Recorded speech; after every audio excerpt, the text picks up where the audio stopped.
Nagpapalamig ako eh.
Ito pala ay si Gilbert.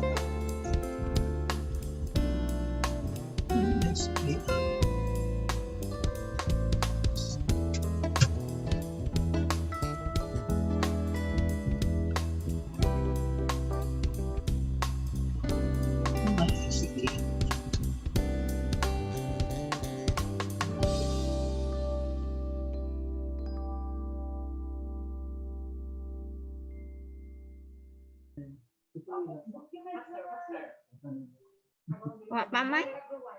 41, paman? Wala na, anak Grace. Oh, Asan naka.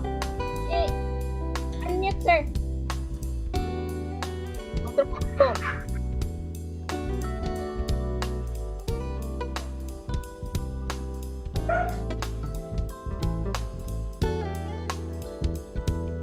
International Conference Innovation Based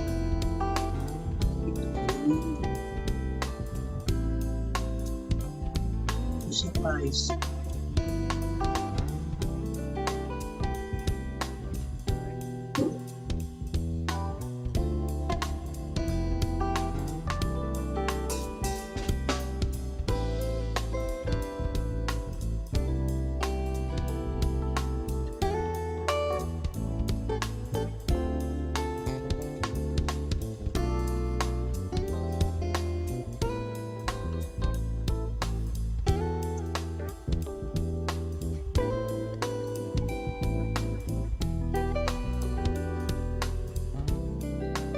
Functional accounts. Complicit division list.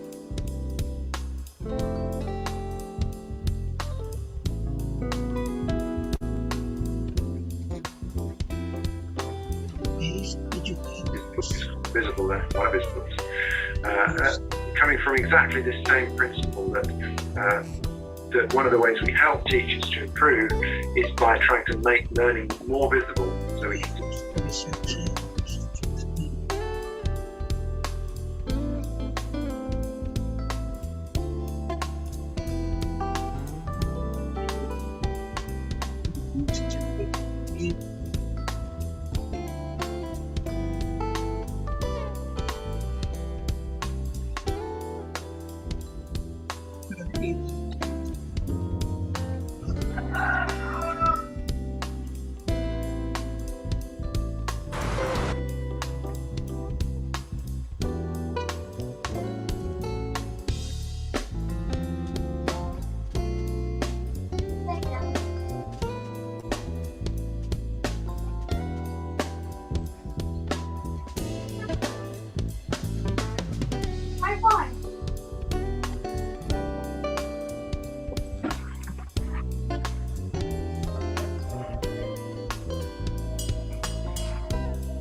Apa?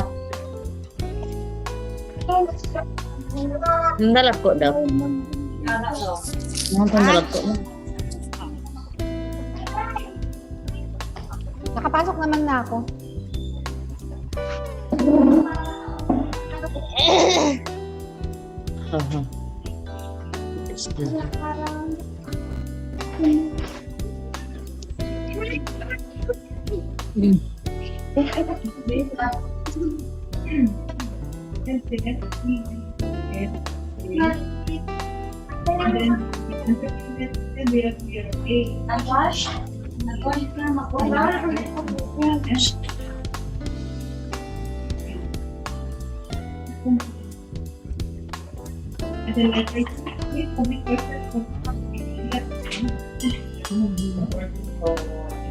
May meeting at may connect.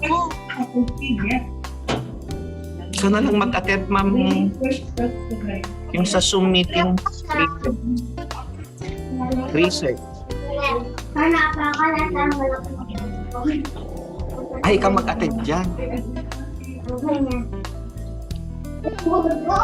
May connect.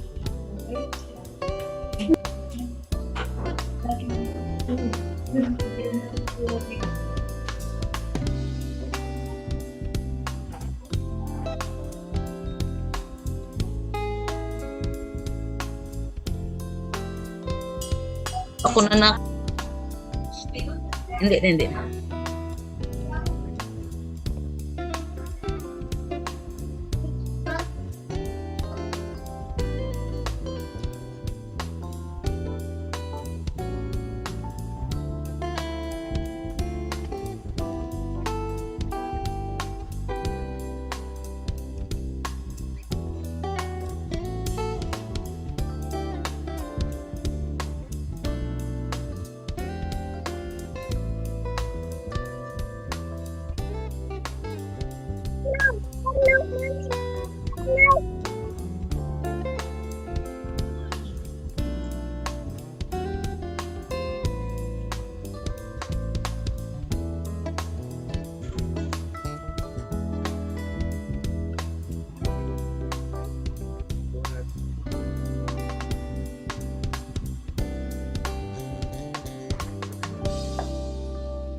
Hello, good morning, everybody. We would like to welcome everyone on the National Action Research Expo 2022, hosted by the International Congress of Innovation-Based Educators and Researchers Incorporated and the Philippine Institute of the 21st Century Educators Incorporated. We have an overwhelming number of participants coming from all over the country. Our participants today is so diverse. We have teachers from public schools, private institutions, state universities, and colleges, among others. We are currently viewed in different social media platforms. We are also live via Zoom, and we are live on YouTube in the POMI channel. Late telecast of this event will be uploaded at the Facebook page of Philippine Institute of the 21st Century Educators, or PICE 21.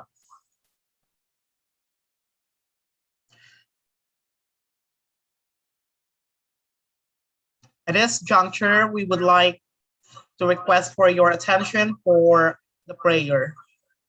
So let us bow our head and put ourselves in the holiness of God the Father, the Son, and the Holy Spirit. Dear Almighty and ever-loving God, we glorify and thank thee your name. You have showered us with so much blessings, and your presence continuously reminds us of your faithfulness and guidance. We may humbly ask you to shower our speakers today of your greatest inspirations so that they may be able to share the most of their knowledge and heart on their topics. We may also absorb the invaluable knowledge and experiences and put it into practice what we may learn today. We pray that you bless all the committees in charge, that they may be able to fulfill their tasks responsibly, that the objectives that they have set may all be achieved. Your infinite blessings would mean the success of this expo. May we be living witnesses of your genuine love through the enactment of knowledge acquired through this activity. We ask this in the name of Jesus Christ, our Lord and Savior. Amen. All right, so good morning once again. To give her short message, let us all welcome Professor Emily John Indonila Palmani, President of Philippine Institute of the 21st Century Educators.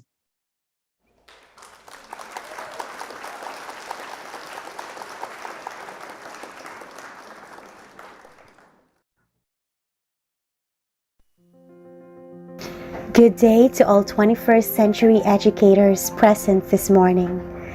Thank you for your utmost support to our organizations. As much as I want to be with you in this event, my facility at this moment won't allow me, as internet connection both in Globe and Smart are too poor in my location. However, I still want to express my gratitude to all of you who are still eager to learn more about our profession, to be able to cater both the needs and wants of our students, our respective schools, communities, and our country. By attending webinars like this, we are not only serving others, but we are also serving our own selves, as these webinars feed our hunger for knowledge for our individual growth as well. Indeed, a healthy, both in mind and body teacher makes learning more enjoyable and meaningful. I am also happy to announce that we have a new addition to our family. This two-day webinar is sponsored by our new organization, the iCyber, or the International Congress of Innovation-Based Educators and Researchers Incorporated. They had conducted an election, and one of our resident speakers, in the person of Dr. Gilbert C. Magulod Jr., is the elected president of the said organization. As our family here in PICE I-21 grows, our unity as 21st century educators of the Philippines strengthens. And who knows, we will soon be able to conquer the world. Everything is possible with proper mindset and determination. I will not keep you waiting. I am sure that you are all excited to welcome and listen to our first speaker this morning. With this, in behalf of PICE I-21, iCyber, and the rest of our affiliated organizations. I, Mrs. Emijan and Dunila Palmani, your PIES I-21 National President, welcome you to our two-day National Action Research Expo 22. Let us all stay safe and always look for the good in everything. God bless us all. Bili ko kanina.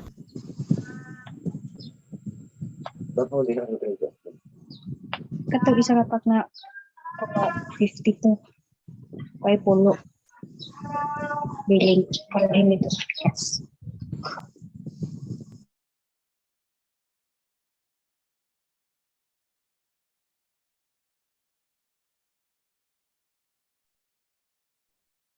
The coronavirus is very unpredictable as it keeps evolving itself.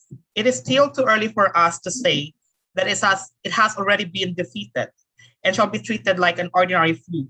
However, we believe that it shall not be a hindrance for us to provide quality conferences and workshops. This difficult time has become an opportunity for us to explore new platforms of learning through online.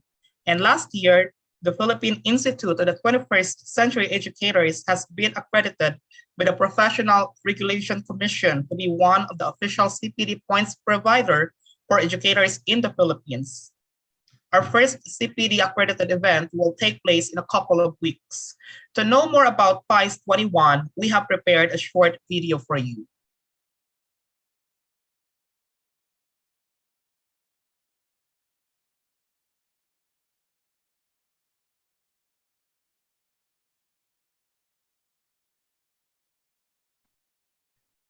Teachers are the most important resources in any educational institution.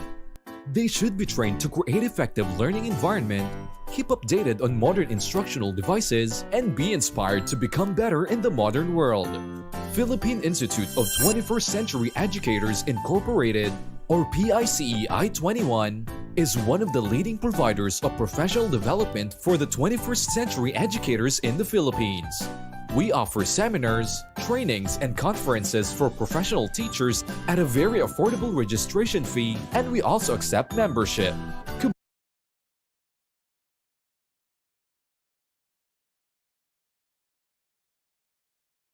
Committed to provide quality and relevant trainings in the field of education, shall empower the 21st century educators to promote professional development and strengthen the paradigm of excellence.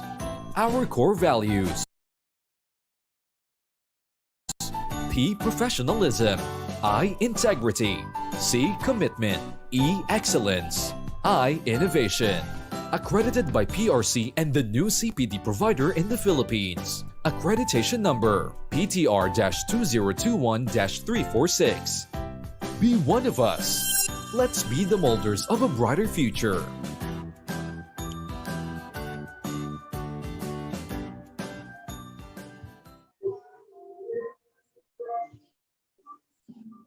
All right, so this National Action Research Expo 2022 is co-presented with the International Congress of Innovation-Based Educators in the Philippine Institute of the 21st Century Educators.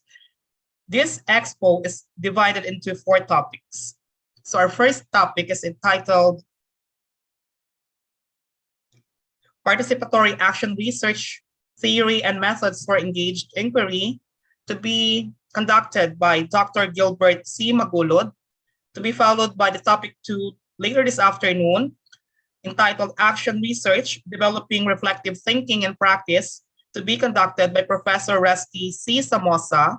And our third topic tomorrow morning is entitled Becoming a Teacher Through Action Research, to be conducted by Professor Alberto B. Dizon.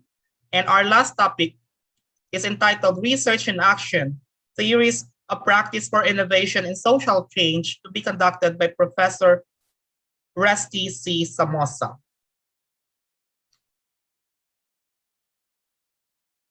Before we start, a quick reminder, participant, your participation is highly encouraged during the open forum or the question and answer segment to follow right after the talk proper of our speaker. You may comment your question in the comment box on YouTube, Zoom, or Slido.com. For those who would like to ask their question directly to our speakers, kindly click the raise hand button in Zoom. We will notify you if you are recognized to ask the question. This time, let me introduce to you our guest speaker this morning.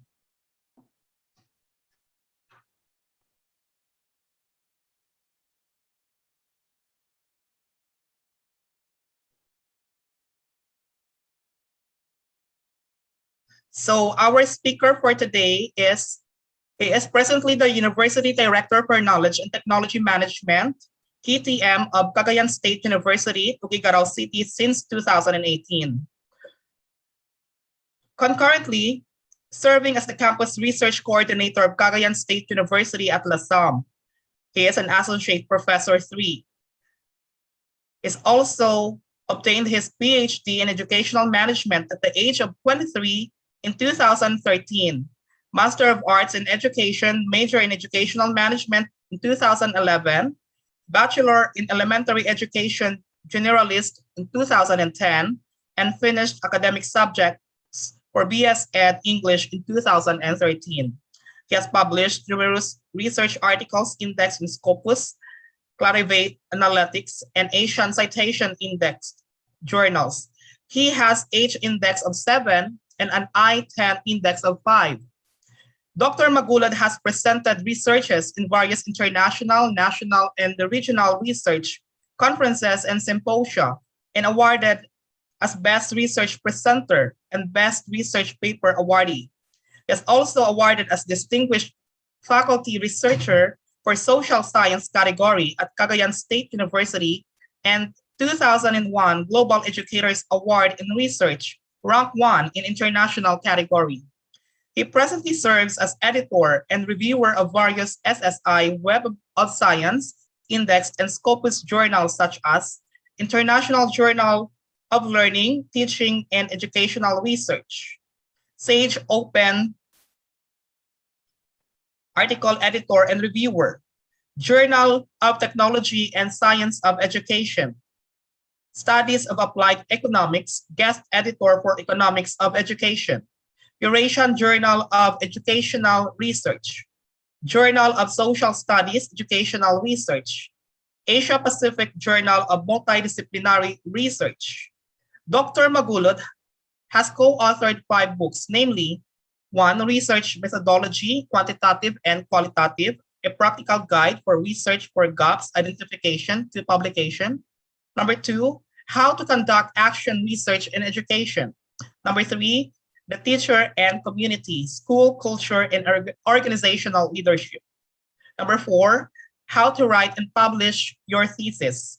5, How to Write and Publish Your Dissertation. 6, Writing Methodological Review.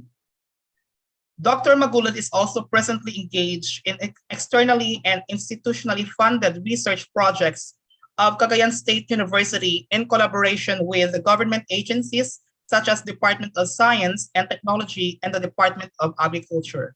He has been endorsed and finished the Leadership Development Program for Higher Education Institution in the Philippines, initiated by the Southeast Asian Regional Center for Graduate Studies and Research in Agriculture, and head of the Foundation of Singapore from April to June 2021. He is an associate member of National Research Council of the Philippines under Division 1 and conferred as Fellow of Royal Institute of Educators in Singapore. And finally, he is the president of ICEBER, the International Congress of Innovation-Based Educators and Researchers, the organizer of today's event.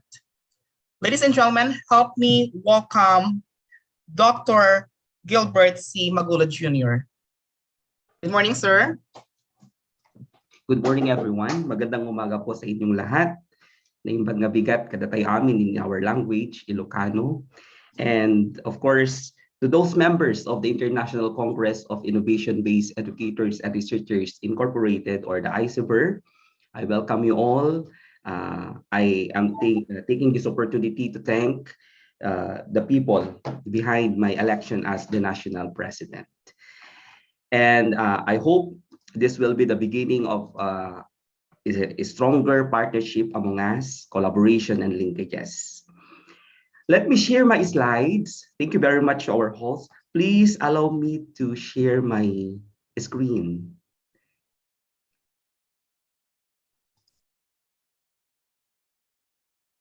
Of course, to our researchers, school teachers, administrators around the Philippines, magandang umaga po sa inyong lahat. Okay, please allow me to share my screen. Thank you. Okay, so the first topic that I will be sharing to you is, this activity is sponsored by Iceberg. This is the first ever activity ever organized by Iceberg, the National Action Research Expo 2022. And this will be starting today, January 28th, and until tomorrow. The topic given to me is on the Participatory Action Research, or PAR, the theory and methods for engaged inquiry. I would like to share to you that when you talk of action research, we already heard a lot about this concept of action research, particularly those teachers here, those master teachers here, of course, those professors and instructors in the different universities in the Philippines. The topic that I would like to expound this morning is on the concept of participatory action research. Let me begin with the quote coming from Margaret Whitley, that there is no power for change greater than a community discovering what it cares about. We are a community of educators. We are a community of learning practice, along with our specializations, disciplines. And we form that community. And as part of the community, we have the responsibility, we have this accountability to do something for our community. And it's good that we are all educators here, and we are talking about the community of learners, the community of teachers, or the school community itself. Let me begin with my outline presentation. I will be discussing to you topics on the participatory action research, the paradigm shift of action research, and PAR, its theory and practice. What are the underlying theories of PAR, and what are the benefits to students and teachers? I shall also be walking you through different examples of PAR already conducted by different institutions, which can be a basis for us, para pagkatapos ng lecture natin na ito, you can also come up with your own proposal, with your own project, related to your specialization, related to the concern you would like to address in your respective institutions or in your respective communities. So let's try to begin first in the very basic one, participatory action research. So we always heard about community-based action research. We also heard about participatory action research, but these are all types of action research.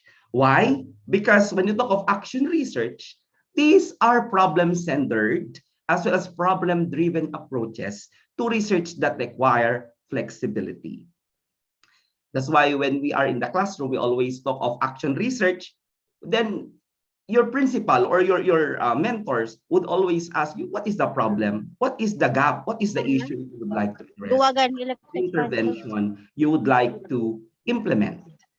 And that is actually the reason why we do an action through research. And the concept today is the participatory concept. And the aim here is to promote a community change or action. Now, when you talk of participatory action research, we always talk about different theories of development, and we come up with what we call theory of change. Lagi naman, pag sasabi kasi nating action research, lagi kayo, in the basic definition kasi ng action research nyo, lalo-lalo kung teaching and learning yung konsepto nyo, you always focus on a teaching strategy, on the effectiveness of a certain method, effectiveness of certain reading program, etc., etc. Now, when you talk of participatory action research, it's like what we call, it's really a community working together to address a certain issue or a gap. And I hope that this will be the form, no, the basis of doing action research for these DepEd school teachers. Kasi I have been sitting as a panel and I have been sitting as an evaluator, and what I usually see is action research is really seen as an individual endeavor of the teacher, whereas the participatory action research is seen as a collective endeavor. It's not only the researcher who is involved, but you involve the community to work towards development. Now, when you talk of PAR, no, it is based on the critical social theory. Therefore, PAR emerged in the field of community development. We are all teachers. We are all thinking of the interventions. We are all thinking of the plans, policies, programs we do in our institution. Diba? Sa DepEd, you do have feeding program, you have school discipline activities, you have school gardening, gulayan sa paaralan, and so on and so forth. And this emphasizes, no, the rights and capacity of the people who are involved. In short, participatory action research is not seen as an individual work, but it is seen as a collaborative work among the members in the community. Now, may I ask the listening teachers here, how many of you already conducted an action research that is involving many people, that is involving the community? Now, I would like to give you an example. When you talk of literacy, we always do action research on effectiveness of an intervention in the classroom, no? But have we ever considered that action research may also be engaged by the parents, by the barangay officials, no, and all the stakeholders in the institution or in the school, because we have the internal and external stakeholders, no? So we try to look now as a participatory action research, and we are going beyond to the traditional concept that action research is an individual work of a teacher. Participatory action research is seen as a work of the different people in the community. So let me proceed to the next slide. Now, therefore, no, PAR is a thread of action research. Ang daming uri ng action research na pinag-uusapan natin, but we try to look at the process na mayroon talagang impact, meron talagang pakinabang, at talagang merong change na masasabi natin sa isang community with regards to the action research you would like to implement, because you involve the participation of the people around you. Therefore, no, as not all action research is collaborative. Sometimes action research is done by an individual teacher alone in the classroom with the implementation of intervention to the learners. But through PAR, we are seeing research as a collaboration, as a participation. Action research is a research methodology which has been associated with the work of Kurt Lewin. When you go back to our professional education subjects, that Kurt Lewin, no, first established this concept of action research in 1940 to address classroom issues, gaps, and problems. Now, PAR today, PAR project, no, holds that research is conducted with participants rather than on participants. Instead of seeing our students instead of seeing our respondents as the respondents of our research, we are looking at them as our partner in carrying out a research. And therefore, within an educational institution, because we are all teachers here, whether in basic or in higher education, this would propose that research to be conducted with students rather than on students. So how far or how many of you already conducted an action research focusing on participatory action model, wherein we are looking at the community perspective. We are looking at the community to develop. We are looking at the whole community to come up with innovation or to develop their level of living, their practices in teaching, and of course, their implementation of different programs and projects in the Department of Education. So next is I would like to postulate this, no, that it is a high time now to innovate ourselves, no. Being the president of ICEBER, I would like to spark something that we do not look at action research now as a traditional positivist research, wherein the teacher is doing an action research alone in the classroom, in the school level, or in the district wide, no? And it's just a matter of operating an autocratic relationship. Kung researcher ka, ako. So it's time now to highlight what we call ecosystem to ecosystem in research, no? Yung ego kasi dati kung may action research ka, ako lang ang ma-promote, ako lang ang may research na ganyan, ako lang ang may ganito. But we are now looking today that action research should be done in a participatory way, wherein the researcher or the observer, no, only impacts the phenomenon being researched, but also there are multiple realities present in the data through collaboration and establishing a social aspect of knowledge creation associated with PAR. Lagi nating tinatanong ito, no, even when sa ating sa university, sa aming mga faculty, kasi I am also a faculty of the College of Teacher Education, and I have seen the plight of teachers. I have seen the plight of educators talaga. That sometimes kung may action research sila lang ang gumagawa. I think, no, starting this year, 2022, let's try to realign, let's try to modify, let's try to look at an action research as a participatory work among the individuals. Of course, you do not only involve the students as the respondents, but you also involve the principal, the guidance counselor, you involve all the people that has something to say on the topic or the problem you would like to address. Usually, no, participatory action research is very common when you talk of agriculture, when you talk of agricultural development, when we are implementing development in the communities. But of course, what I would like to see is, ito yung nakukulangan tayo sa ating linya bilang educators, bilang teachers, na dapat gumawa rin tayo ng mga researches, na action research, na talagang may impact at talagang masasabi mo na meron talagang patutunguhan, no?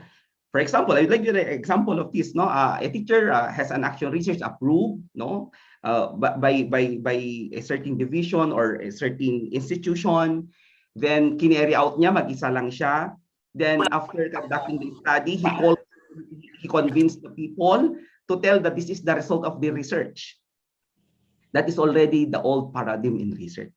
The new paradigm in research now is problem pa lang ng research, pag-identify pa lang ng issues at gap sa community ninyo, in-involve mo na si kapitan, in-involve mo na si teacher, in-involve mo na si principal, in-involve mo na lahat yung mga tao na kailangan mong i-involve. And of course, may involvement rin ang mga regulatory at legal bodies who will be coming up with a policy, no? Based from your research, they will be coming up with a policy, they will be coming up with an ordinance or resolution na talagang may impact sa community. Kaya nga, pag sinasabi kasi natin ito, we are looking now at the very best that our researches should produce an output and outcome, no? And of course, output, outcome na may patutunguhan talaga, na ramdam ng mga tao na may research ka. Ramdam na ramdam ng institution ninyo, ng school ninyo, na ito ay contribution mo sa body of knowledge. So I hope that through PAR, we are now looking at our researches as something that is participatory and of course, community-based, and it's a group work. It's no longer an egoistic work, but an environment of ecosystem that all people are working towards a certain project and they carry it out, no? So that's actually the paradigm shift now of action research. Moving on, is still on the definition of PAR, no? Therefore, the knowledge we get from PAR holds that the experiences and lives of the individuals is created through collaboration between the researcher and the co-researcher. No, kasi kung research ang pinag-uusapan natin, no, lalong-lalo na kung action research, hindi lang kasi iisang method ang ginagamit natin diyan. We also involve steps and processes. We have our set of methodologies to implement a project. Therefore, PAR speaks to the constructivist nature of knowledge. You do not create knowledge alone, but you create knowledge as a group, and that is the basis.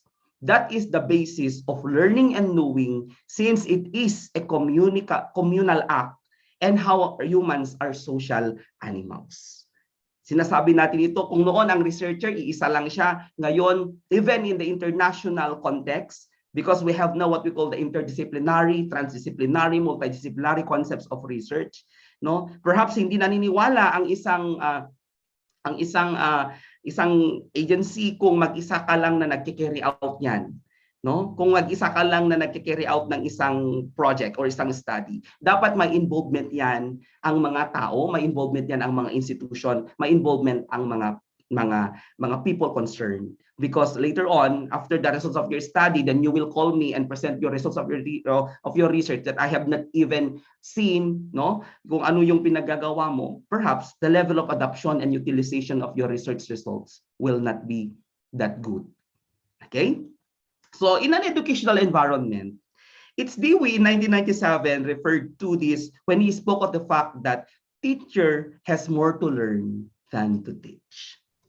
Alam naman natin na si John Dewey is a progressivist educator. Siya yung may pakana ng mga concept din ng experiential learning. So why not involve all these people? So if you would like to put up an action research on reading literacy, you don't only focus to the students, you also focus to the other members of the community who will be contributing to the development of the project. Okay, so what I am saying now is, I think it's time, or it's high time for us to see action research as a collaborative activity. One of the ways to facilitate this is through a more collaboration, establishing a democratizing learning environment that would benefit both teachers and the students. Moving on. Now, action research to participatory has drawn number of theories, and it is on the process of pragmatism, no, on the theory of pragmatism, or the philosophy of pragmatism, the practice of democracy, constructivism, and feminist inquiry. And both participatory action research and education holds that reflection is important. We try to become reflective thinkers, no? And this afternoon, that will be the topic of the next speaker on reflective thinking through action research. Now, I'd like to further dig on the process on pragmatism. What works best? What is working in the community? What is working in the community of learning? And those are not working, no, as sample like strategies, methodologies na hindi siya talaga effective in enhancing the academic performance of the learners, they can be discarded. Kasi pragmatism tells you what works best, and that can be adapted. Okay, so we are focusing on the best practices, no? Even in the practice of democracy, we try to involve students, we try to involve the parents, we try to involve the school administrators, we try to involve the people who can be helping us to carry out the research. Siguro ang maging thinking natin kung tayo ay action researcher, ang isipin natin doon ay hindi na tayo talaga nakafocus doon sa ending ng research natin na ma-promote tayo, kundi ang focus natin ay doon sa outcome, doon sa output at outcome ng research natin. Na kahit, no, mag-retire ka na teacher, they will remember you because that's your contribution. That immortalizes you, no? Because you establish something. You put up something based from the research you conducted. And most of all, no, if you do an action participatory action research in enhancing the livelihood of the community, the literacy of the community, and that will be your legacy as an educator. So therefore, no, we try to improve our craft. We try to look at the process. How do we define now a 21st century educator? Moving on. So in participatory action research, no, I think you are familiar with the book of Paulo Freire on the pedagogy of the oppressed. Nasabi ni Freire is when we are doing something in the community, no, ang laging oppressed diyan, the culture of silence is the students, no? Kung administrator naman yung mga teachers, kasi ito kasi yung gusto nila, ito kasi yung dapat na mangyari na gusto ng administrator. So today, no, we are debunking now the theory that action research to teaching and learning is a way to liberate the minds of the individual, no, the minds of our learners, and establish their partnership, their commitment, their collaboration with us. As educators, we need to remind ourselves that our job is to constantly put a new lens to view the world. And we are not an innovative educator kung lagi lang tayong nakabox ang ating thinking. We try also to open our minds, no? And only by viewing the world through this new lens, for example, by engaging students in a research project from start to finish using participatory action research, we can see things that otherwise remain invisible.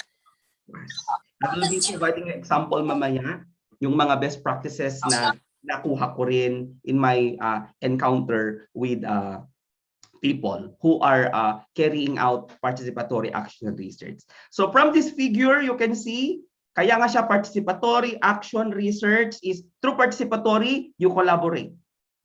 Through action, you change your life. There is a theory of change there. And through research, you generate new knowledge. So the concept here is PAR stands for Participatory Action Research Towards Development. Diba?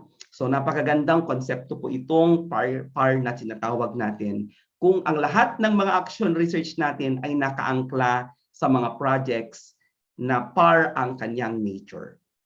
I think it's high time already to expand yung mga researches natin na pang classroom based lang. Dagdagan na natin yan ng participation ng community, no? Lalong-lalo sa inyong mga in the basic education level, no? At the same time, you will be carrying out also a longer and a guaranteed sustenance and utilization of the results of your research. Kasi laging tinatanong yan, kinandak mo nga yung research na yan, anong nangyari sa community? Anong ginawa mo sa community? No? You carried out this kind of research alone. What have you done? Okay, so I think it's high time to go back, to reflect, and try to align our action researches with the spirit of participation, with the spirit of collaboration. Moving on. So therefore, no, PAR is somewhat democratic because the stakeholders, the students and teachers act as co-researchers. That we are already debunking the concept that the teacher as a researcher. Ngayon, the student and teachers as researchers. They work together. For example, the implementation of an intervention in the classroom, the implementation of a reading literacy program, a feeding program, no? Or development of learning materials. Okay, so these are all now the new development we have. Actually, PAR is not new, but it is somewhat, hindi kasi siya sikat sa atin sa Pilipinas. No, hindi kasi siya ganun yung level ng kanyang acceptance, is hindi kasi yung gaanong nakikita as a development work, no? Kaya it's high time for us, no, to look at research, action research through participation. And I'm very glad that you are all members of the ICEBER, and we are carrying out this as our mandate to innovate, to provide you concepts for innovation in your own practices, in your own craft as educators. So Koch and Kralik, no, I got really those people, mga researchers. They state that researchers work collaboratively with participants as they co-generate knowledge which addresses a problem. No? Ang concept kasi natin dito, kung naggawa tayo ng action research sa classroom at tayo lang na teacher to implement, to test the effectiveness of an intervention, though students mo naman yung ginamit mo na respondents mo, later on, ang magiging concept of utilization ng research mo hindi ganon kalakas yung impact sa community. Okay? So kailangan mong dagdagan ng mga tao, kailangan mong dagdagan. No, you work together to achieve a common purpose. Because this relationship and environment, PAR embraces a democratic and non-hierarchical relationship between the researcher and the participants. So ito yung mga kabagong konsepto natin because PAR is more on democratic philosophy or theory. Another one, it's constructivist because we construct knowledge through social construction. PAR is constructed by the persons involved in the research process and it is a social enterprise. Just like in doing a community project, no, in agriculture, no? Ganon din dapat ang konsepto natin sa education, no? At yung action research natin, hindi lang siya mag-recreate ng mga bagay na ganon lang, kundi mag-recreate siya ng bagay na ikaka-unlad, ikaka-improve, no? Kung ang research mo naman, action research mo sa school is on livelihood, no? On product development, yung gusto mong i-carry out, then ang maging outcome ng action research mo through PAR is you identify a community. And later on, after 2 years, 3 years of implementing that action research in the community, no, kumikita na yung mga tao, na-improve na ang kanilang buhay, mas marami silang napaaral na mga anak, and that is actually a way to partner with communities. No? Because funding agencies like the OST, the IBAR, yung mga funding agencies kasi natin, ayaw nila ang research na mag-isa lang ang gumagawa. Ayaw nilang pondohan. In short, mas gusto nilang pondohan kung maraming involvement. May involvement sila, may involvement ang mga tao na later on mag-a-adapt at mag-utilize sa resulta ng research mo, sa resulta ng action research mo. So therefore, all the stakeholders working together in a PAR project is non-hierarchical, no, democratic, generate knowledge, discover and understand together from the result in rich explanation and interpretation. Lalong-lalo na when you interpret the results, no?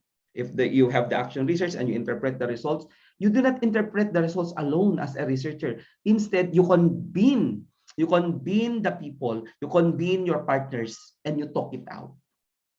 And when you talk of research, it is more valid, it is more reliable kung ang pinag-uusapan natin dito ay principles of research methodology. Moving on. So another thing for PAR is reformative siya, no? It reforms. Why? It brings change, no? Change in students or teachers' relationship, which is often described as teacher-dominated and authoritarian. Through participants, both students and teachers talk about feeling empowered as a result of the project. Ito ay depende kung ano yung gusto yung i-carry out na project sa school ninyo. Pwedeng anti-bullying program, mga strategies during COVID-19, yung kanilang mga coping mechanisms, no? Their school and home collaboration on literacy, because we are looking at this concept, no? At what is good with PAR is hindi lang isa yung resulta ng research mo ang pwede mo later on i-publish, kundi maraming resulta ang research na ma-generate sa participatory action research. Maraming outcome, maraming potential, no? So the findings are consistent with Fieldman, who found that through PAR, participants become aware of their resources and abilities to increase their self-confidence and problem-solving abilities when working on a participatory action research project. Moving on. So what are the benefits of PAR to students and teachers?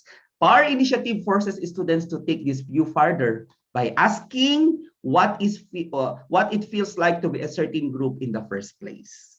So students often do not understand the difference between traditional research and action-oriented research.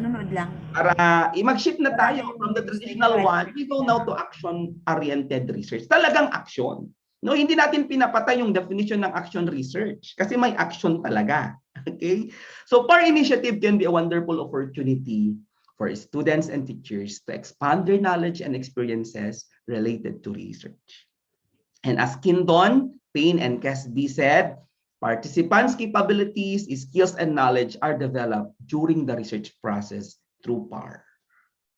And PAR initiative can change students and teachers and also can change their perceptions of each other towards higher academic performance, improved literacy, kung ano man yung gusto mong outcome project mo sa school. Okay? So remember, we have the principles, we have the 7 principles of participatory action research. We acknowledge the community as unit of identity. We acknowledge the schools, the whole school. We acknowledge the school as unit of the identity. We build from that school, from that community, we build the strengths and resources. You do survey on their needs, Hindi rin nalalayo ito sa project development ng mga agriculture dito, Kasi meron silang mga ganito rin. Pero what I would like to emphasize is let's try to contextualize this in the area of education.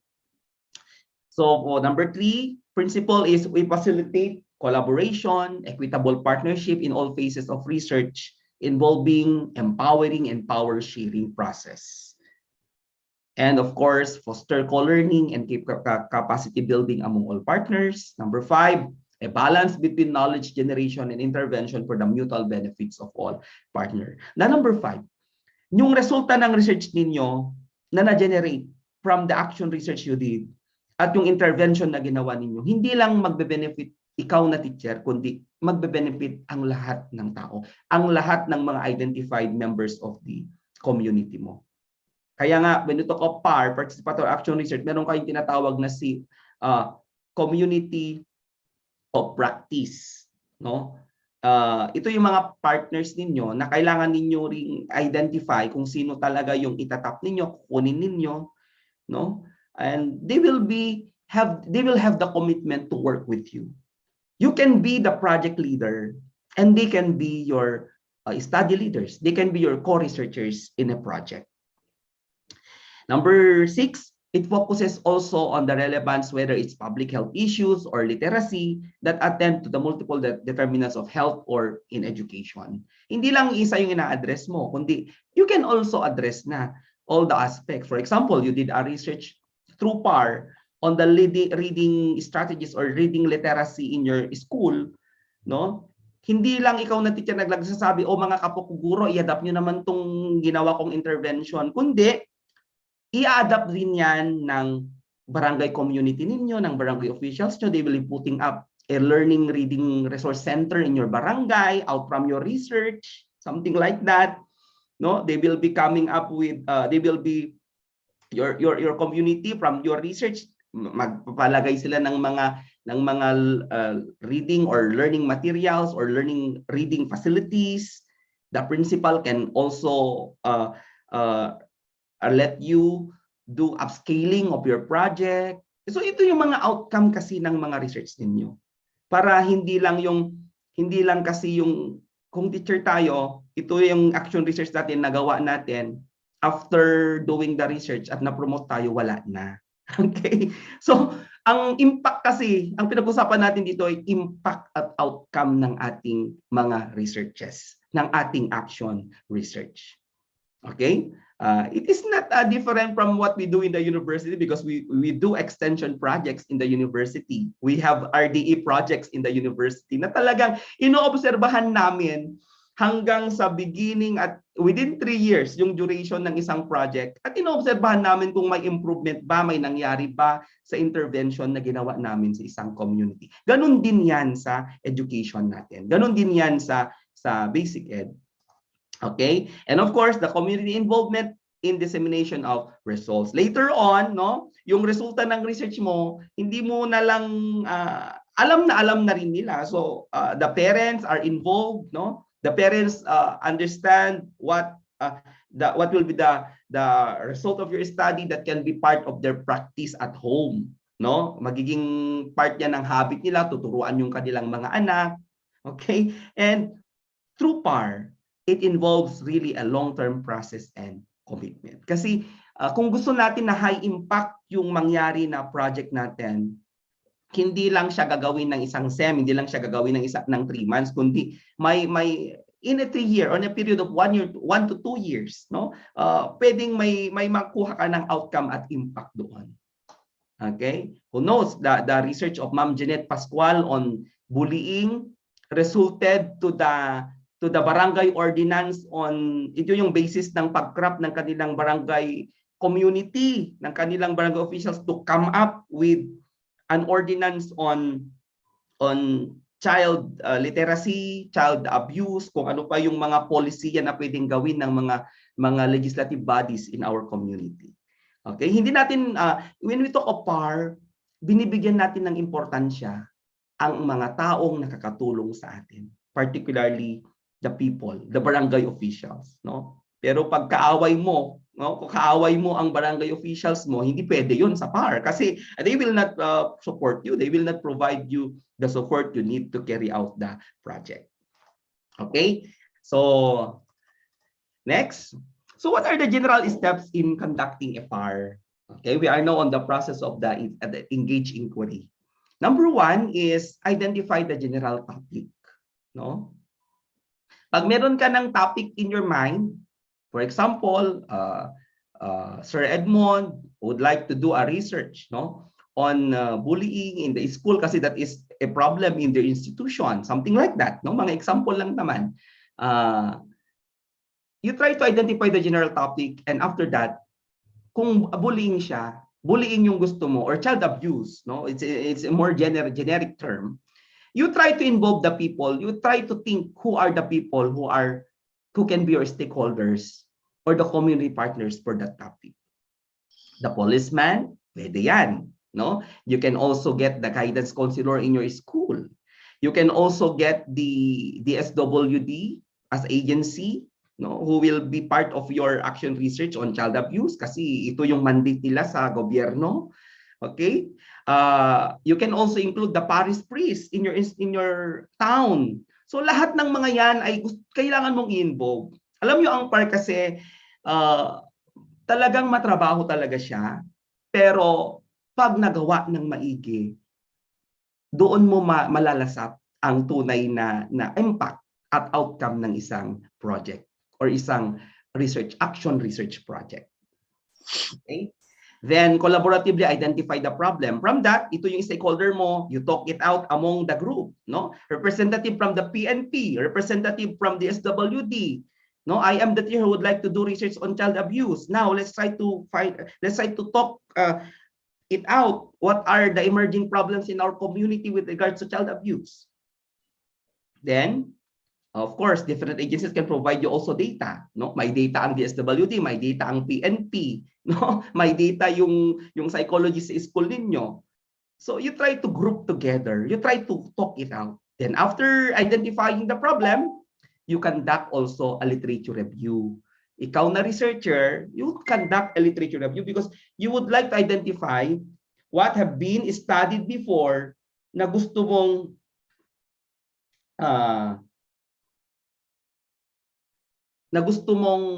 bigyan pa ng concern. Okay? Kasi take note of this, akong individual researcher ka lang, you just think of the data, hindi mo naman alam pa yung situation and background ng problema na yan sa community mo kung hindi mo i-involve yung mga tao na nandoon. So, i-involve mo na siya para later on, alam na alam mo, makukuha mo talaga yung actual na senaryo. Napaka-realistic yung pagkakuha ng background ng problem mo. Okay? And of course, number 5, you collaboratively craft the problem or issue statement. Okay? So, I would like to provide you an example. No? Taking it from the conceptual framework of your basic education research agenda, kung problema yung pinag-uusapan natin, we are coming up with a participatory action research. No? Ito yung research agenda kasi ninyo yung mga taga DepEd. no? Kinuha ko po to. It's a public document. I downloaded this. So you're focusing on the research agenda on teaching and learning.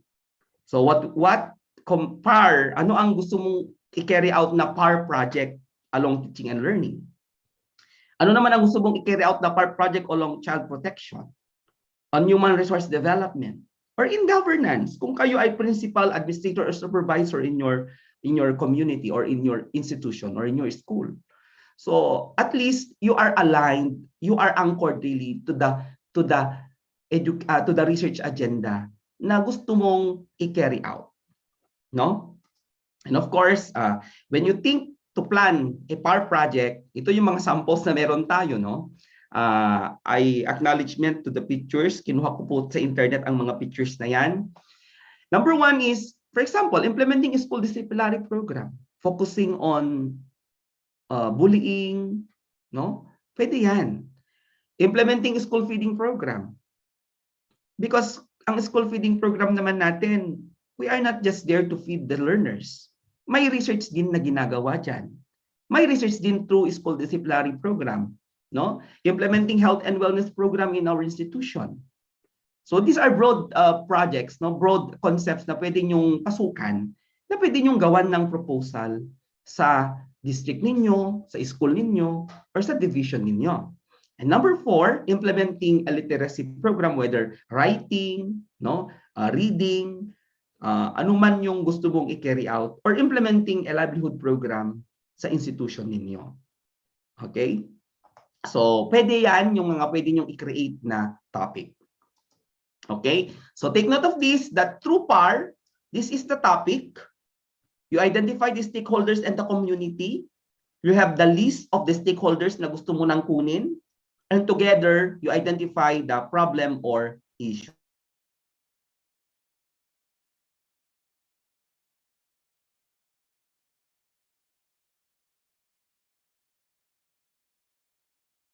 Okay, then of course you conduct a literature review. What does literature tell you about bullying? What does literature tell you about school gardening? What does literature tell you about malnutrition? About this problem or gaps you identified with the group? And from that, you create a problem or issue statement. Okay, so after that, ito na yung PAR literature review natin, no? Kailangan nyo ring identify ano yung mga nasulat na memorandum, division memo, school memo about sa problema na yan. Okay? Ano yung mga meron tayo na saligang batas? So determining the relevant disciplinary bodies of knowledge. Number 2, locating and summarizing relevant literature that are really current and landmark studies from each discipline or area. Okay, because number 3, determining what is beyond the scope of each discipline. Number 4, locating existing synergies between the different resources. Number 5, creating possible new synergies between the different resources. And of course, synthesizing the literature in order to build a conceptual framework. So that's actually the process how you will do a literature review. Action research, talagang may literature review yan. So, I provided you links for literature review na pwede nyong tignan. So, tignan nyo na lang kung ano yung pwede nyong makuha diyan. So, direct to the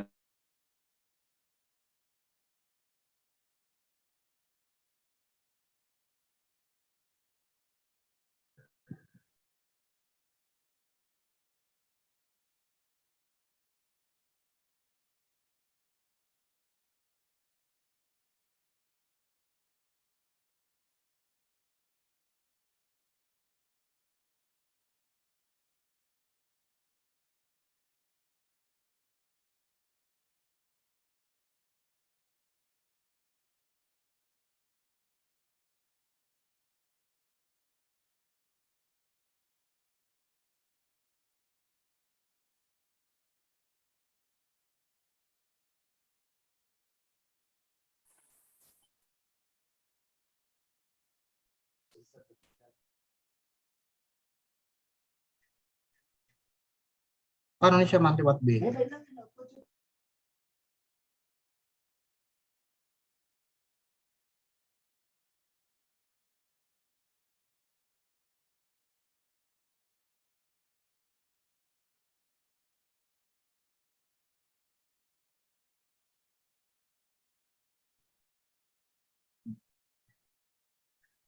Hello, everybody. I think we are now experiencing some technical difficulties. So we just wait for Dr. Magulod to fix the system.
Ako?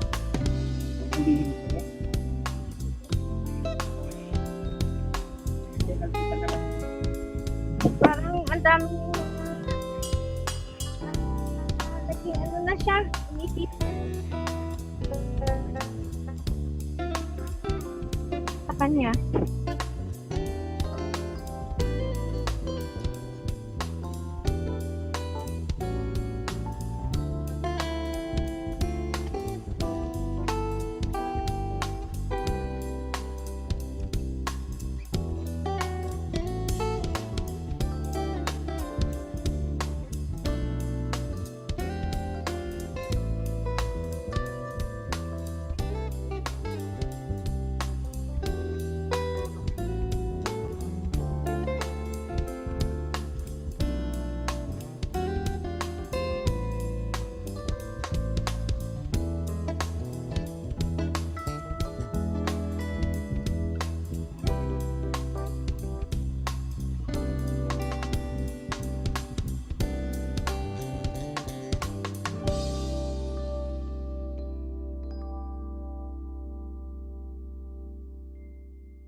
So, our dear participants, Dr. Magulod has notified our technical that he is experiencing some problem with his connectivity, internet connectivity in Cagayan, but you'll be back in a few moments.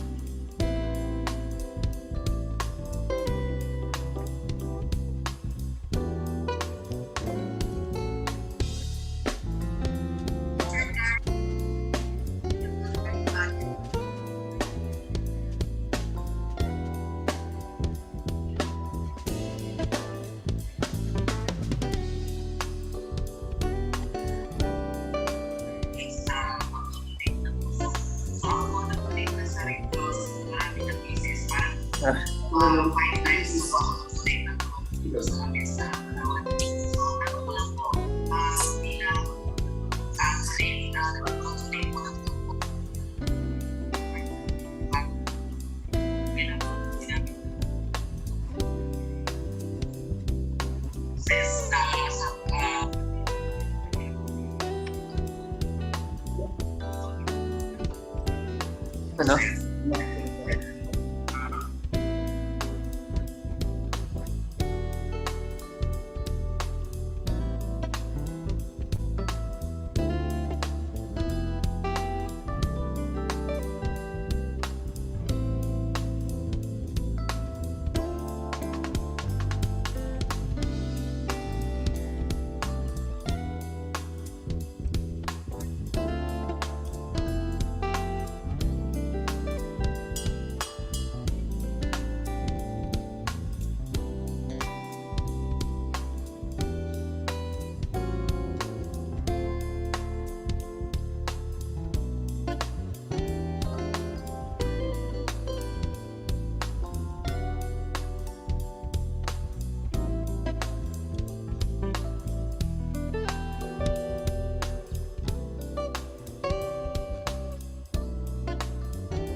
Hello po. Pasensya na po due to technicality. I do not know what is happening to the PLDT connection dito sa area namin. Lagi siyang nawawala. So, pasensya na po. Let me continue. Let me continue po. Laging nawawala yung PL. Yes.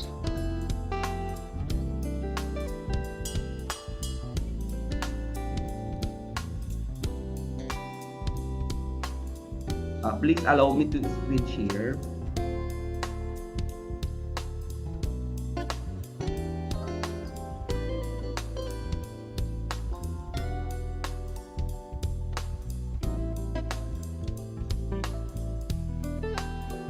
Hello.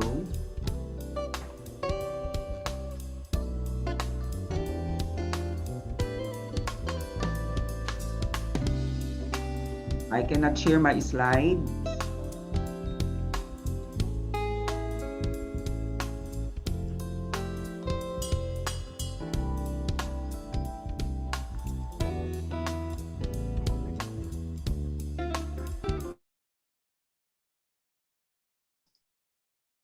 Okay, pasensya na po kayo. Kasi laging nawawala po yung PLDT line namin. I do not know what is happening to PLDT.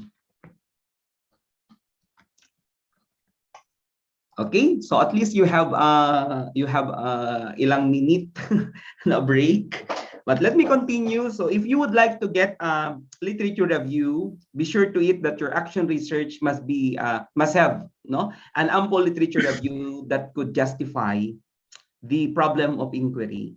So you can get literature review from your DepEd websites. You can get literature review from the different international, national online platform. So what I am showing you are the links for literature review, which can be used for you in designing or in coming up with the emerging problem in the field. So see to it that, for example, you are doing an action research on school gardening. You must be able to familiarize yourself what is new to what is not new already about that concept. About researches, PAR on child abuse, you should be able to know what is new to what is not new by doing a literature review. Because a literature review provides us the trend, the emerging problem, or what are the directions now of the new topic. Because if we are researchers and we do not have a literature review for our action research, meaning we are innocent. We might not be able to capture the different important concepts there, like the SDGs, Sustainable Development Goals, or in our action researches are aligned with. Okay, so now let's move on to the philosophies of PAR design. As you can see, participative action research or participatory action research has transformative paradigm. So it can be focusing on the critical theory, on the pedagogy, on action research, or PAR on doing researches with the indigenous people, feminist theory on gender and development, and of course critical race theory, because we have now the MTBMLE in our curriculum, in our DepEd. Sa basic education, sa pre-service education kasi, which I am a professor, is we have the subject teaching MTBMLE. So that's part already of the training of the pre-service teachers to be prepared as teachers in the future. So moving on, so now we move on now. Ano ba ang research design na gagamitin natin pag PAR ang ginagamit natin? So when you talk of PAR, it is just mainly a responsive research design. It can, PAR is an oriented research, and we do not have a particular research method, whether it's quali or quanti, as long as you carry out the project or the activity. The methods and strategies and approaches are selected for their ability to best address the research problem. And such responsive design follow the principle of recursiveness. So it's no longer linear, but it's recursive. Kasi yung action research kasi natin na laging yung traditional approach, napaka-linear kasi yon. Ito is, the methodology is recursive, in which the context refers to iterative research process whereby the team cycles back and repeat the steps by checking the data and adapting new insights from the community or from the community of learning. Ganyan ninyo. Builds recurring communication and evaluation in the process. And the best way to build a project around the problem at hand will be determined by the research team, ideally comprised of relevant stakeholders. So, in the research design, in the methodologies of a PAR, laging tinitignan dito yung commitment ng stakeholders. Kasi kung walang commitment, hindi siya magiging successful na project. Now, in PAR methods, you do surveys, that's part. You do observations, you do interviews, you do focus group discussions, you do community meetings, you do photo voice, no? Or you also do trainings or enhancement, or you can design the research called which can be quali or quantitative method. So when you talk of action research kasi, we do not have a definite method to use as long as we carry out the project. Okay, so let's try to look at now what Randy Stoker, according to him, the ideal research project is one that serves community identified needs. So in the context of the classroom or in the context of your institution, what does your school need na kailangan yung i-address? And that should be sensitive also to the cultural understanding of the community and supports action around some community identified issue. Chopiak and Levesque, no, in 2002 said, PAR projects are designed in the context of knowledge application in some area. So you already see what the application of knowledge in certain community can do, or a certain intervention, no?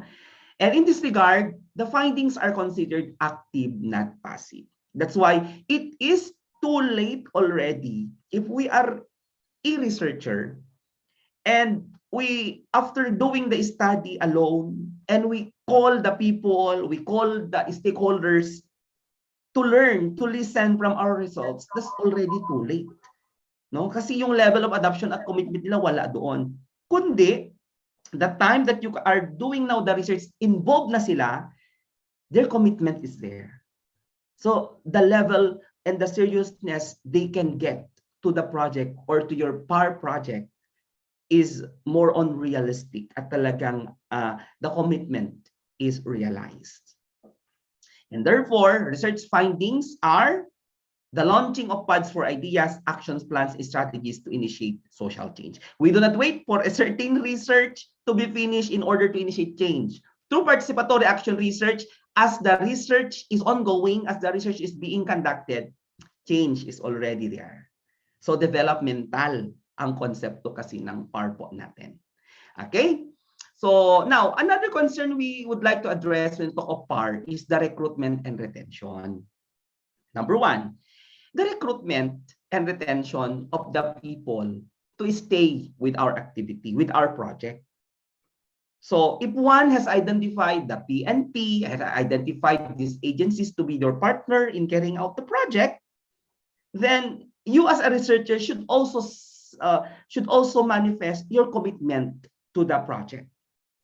Kasi may mga taong kausap ka na dyan to implement it. Community understandings, norms, and values should be permeate the conceptualization of the process, helping you now to determine the culturally competent strategies for recruiting your desired participants. What is it? Okay. And take note that when you talk of PAR, it is reliant on community buy-in. And kung hindi siya inadapt at hindi siya acceptable sa community, forget that research. No? Kaya nga, conceptualization pa lang ng problem, adapt na, alam na ng mga tao na yun yung mangyayari at yun yung kanilang ginagawa. So PAR is a design imbued with a commitment to power sharing and respecting multiple kinds of knowledge. So multi-sectoral ang konsepto natin dyan, which is a good research design. No? Which is a good research design. Take note that the level of commitment requires an honest examination of one's own position in research, including education privilege, and an acknowledgement of how much you have to learn about the activities and norms within the community. Okay, so if we are a project leader, the honesty should start from us. No? Then, PAR design is always flexible and innovative. We do not have a definite design, no? Because it is a multiple resources and viewpoints are being brought together in a problem-centered capacity. Ang ganda-ganda ng resulta ng research natin. No? Hindi lang si Teacher 3 ang nag-conceptualize ng problem, kundi involve yung mga tao na talagang mai-involve, na talagang sure na yung adapter ng kanyang results. Okay? Now, the thing is, how do we analyze and interpret the data from PAR? Take note of this, that when we do PAR, it is intended to promote action or change in a specific context. So, the research team have additional aspirations to use the research findings in other similar contexts. Kaya kailangan nyo dito na tinatawag natin ni Lincoln na transferability. The transferability wherein the ability to transfer the research findings from the context to another. That should be the goal. No? The transferability of the research findings. The more similar the contexts are, the greater the extent to which you can transfer your findings from one another, necessitating detailed, thick, vivid description of the case at hand. Okay? Now, after doing all the necessary prerequisites of PAR, meron na yung resulta ng study mo, what do? You try to look at the representation and dissemination. Because issues of audience and accessibility are intertwined, I review CBPR or PAR has multiple audiences which needs to be identified. First, there is the community to which the research occurred. Second, there are multiple audiences.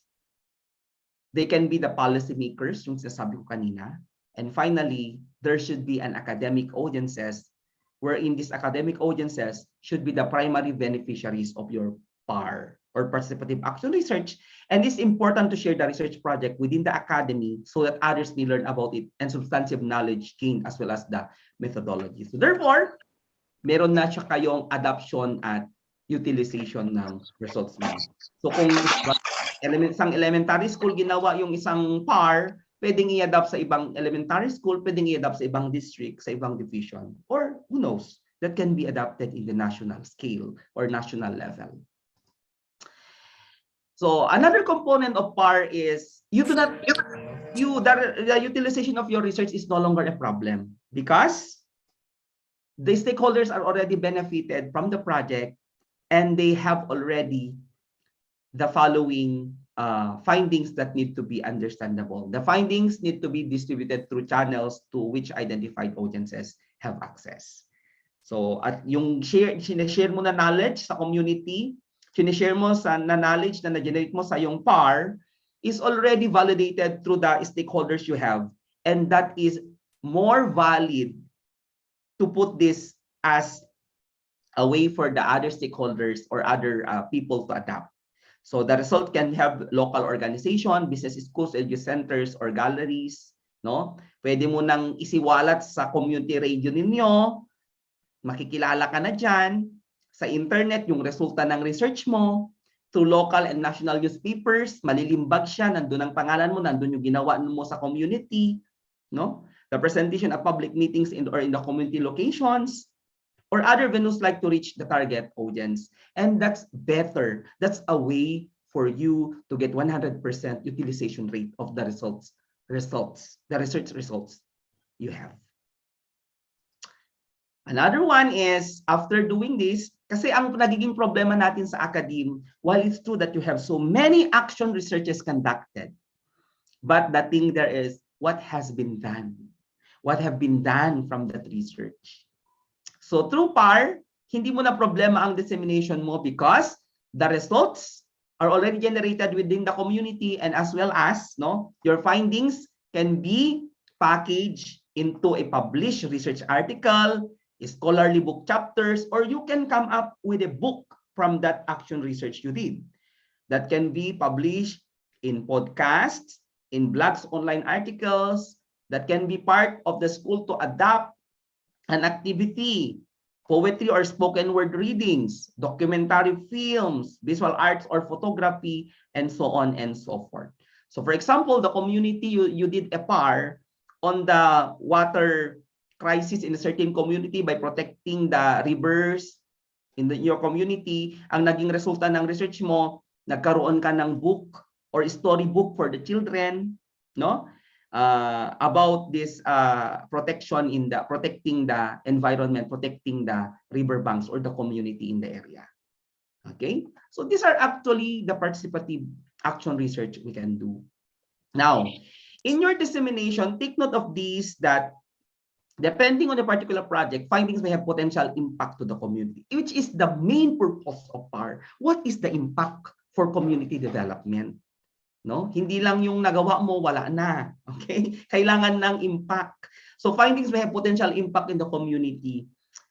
There can be public policy implication. Nakagawa ng ordinance, no?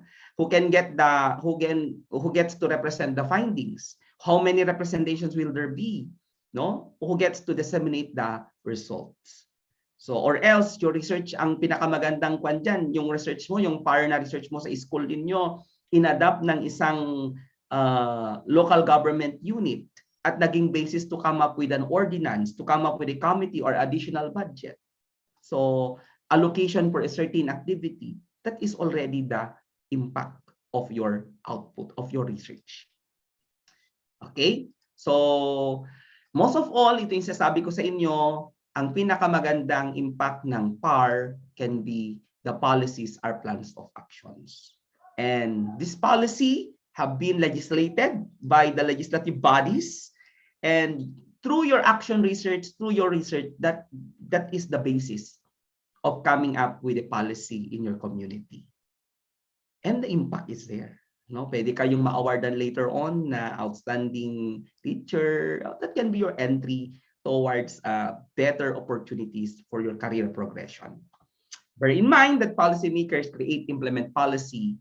And of course, itong mga bodies kasi na ito, kailangan nila ng facts, kailangan nila ng mga findings na galing sa level natin para they can really implement the project. Nakapa-implement sila ng mga budget allocation for education or ano pang mga bagay. Okay? So if you wish to come up with a PAR, no, take note of this template. Dapat ganito rin. Depende yan sa institutional template ng school ninyo or ng district ninyo. Ito lang kasi yung common, no? Dapat yung title, meron na rin siyang abstract, keywords, the problem or issue, the literature review, the research purpose statement, the research question, philosophical statement, who will be the setting on participants, design and methods, data analysis, representation and dissemination, ethics statement, references, and appendices. Okay? So take note that in PAR, the problem is identifying the issue with the stakeholders. Okay? Kaya nga ang PAR ay tinatawag na responsive research design because from group problem formulation, you collect data, you analyze the data, you convene the group, then group modifies the statement, then you go back again to group problem. It's cyclical. It's a recursive process. Okay, so your techniques in PAR can be done through this. Number one, establish your problem by mapping the stakeholders. So meron kayong tinatawag na CBO or community-based organization. Who are the partners for your study? Then number two, ito yung example natin, no? This has been my topic in my previous talk, no? Na problem on bullying the school, sabi ko, the stakeholders or partner may include individuals from the following categories. So representation from the teachers, student, parents, guidance counselor, social workers, school admin, law enforcement, psychologists, or sociologists, pwede yan as a stakeholder mo. Okay? So you do also a literature review on PAR, what's the global issue, the continental, the national, regional, and the local issue concerning the problem. So you do a literature review, you can go to Google Scholar, marami kayong pwedeng puntahan dyan. Okay, so now I would like to show you an example. This is a PAR project from sponsored by Southeast Asian Regional Center for Graduate Study and Research in Agriculture. The concept is, the title is the School Plus Home Gardens Project in the Philippines, a participatory inclusive model for sustainable development by Blasilda Kalub and her associates. So napagandang proyekto ito, and this is funded by CIRCA in cooperation with UPLB and DepEd Laguna.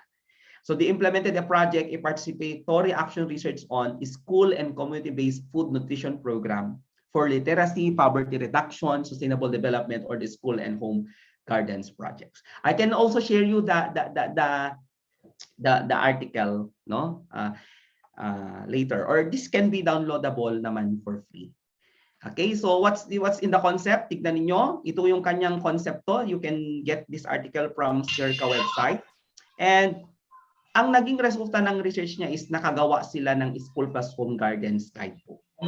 It's also downloadable. Now, let's try to look at the goal of the project. No? Napakaganda yung kanyang konsepto kasi. Ang goal na is to improve the nutritional condition and dietary habits of school-age children by increasing and enabling year-round production of locally adapted vegetables through school and home gardening. So, participatory in nature because from the title alone, you already partnered the school and the home, the parents and the students. This is before the pandemic, huh? Okay. So, this approach contributed to improving the academic performance of the school children, alleviating hunger, securing their foods and nutrition. No? And of course, the target within each municipality was that no school shall be left behind. Within the province, no municipality shall be left behind. So, itong kanyang introduction, of course, meron siyang kinuha na literature review coming from World Declaration of Education for All, wherein the project is aligned to proper nutrition around the world. No, aligned siya sa Sustainable Development Goal, no? And he has literature on 2013 survey on Food Nutrition Research Institute.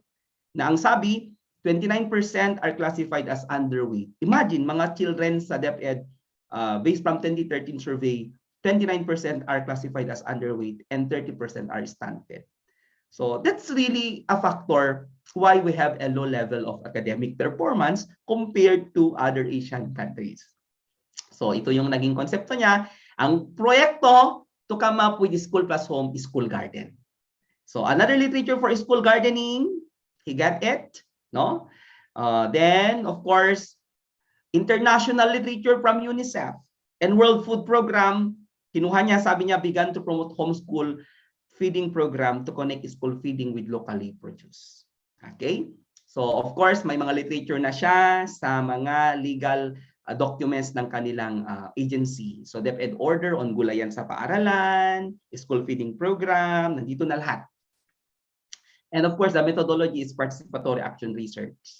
So ang pinag-identify niya ng community ng mga schools ay ito siya, may criteria siya, no? Yung mga school na willing to participate.